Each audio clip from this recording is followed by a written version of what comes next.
সবসময় কিন্তু আমাদের বিউটি পার্লার যাওয়া সম্ভব হয়ে ওঠে না। আমাদের কিছু কিছু সময় নিজে থেকেই সেজে নিতে হয়। কিন্তু আমরা তো প্রফেশনাল মেকআপ আর্টিস্ট নই। তো আমরা কিভাবে সাজবো? না, আমরা অবশ্যই হতেই পারি মেকআপ আর্টিস্ট নই, কিন্তু আমরা তো স্টেপ ফলো করে নিজেরা সেজে নিতে পারি। বেটারও হতে পারে পার্লারে থেকে। আর আমরা অলরেডি আমাদের স্কিন রুটিনটা জানি, আর আমাদের স্কিন টাইপটাও জানি। তো আমাদের বেস্ট হবে যে আমাদের নিজের মতো করে নিজের প্রোডাক্ট দিয়ে সেজে নেওয়া। পার্লারে তারা নিজেদের প্রোডাক্ট দিয়ে সেজে নেয়। তো আমাদের মনে হয় যে আমাদের পার্লারে সাজার পর মুখে অনেক কিছু ব্রণ, অ্যাকনি, পিম্পল, আরও ব্ল্যাক স্পট, ডার্ক স্পট এগুলো হতে পারে। তো দেখো, কিছু কিছু স্টেপ হলো, আমাদেরকে অবশ্যই ফার্স্টে ময়শ্চারাইজার ইউজ করতে হবে।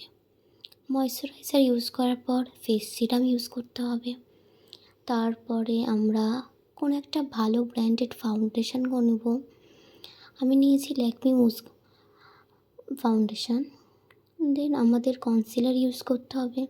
কনসিলারটা আমি এখানে দিইনি, কিন্তু কনসিলারটা দিলে আমাদের যে চোখের ডার্ক স্পট থাকে বা আমাদের গালে বা কোথাও ডার্ক স্পটটা দেখা যায় না। তারপরে আমরা ফেস পাউডার বা কম্প্যাক্ট পাউডার দিব, যেখানে আমাদের মেকআপটা ভালো করে সুন্দর একটা ফিনিশিং দেয়। তার সাথে সাথে আইশ্যাডো, মাস্কারা, আইলাইনার, কাজল এগুলো তো ম্যান্ডেটরি।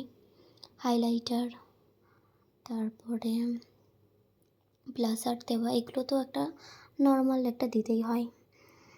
তো আমি হাইলাইটারটা দিয়েছি, মাস্কারাও দিইনি, আর আইলাইনার আর আইশ্যাডো। ব্যাস হয়ে গেল আমার একটা ছোট্ট টিউটোরিয়াল।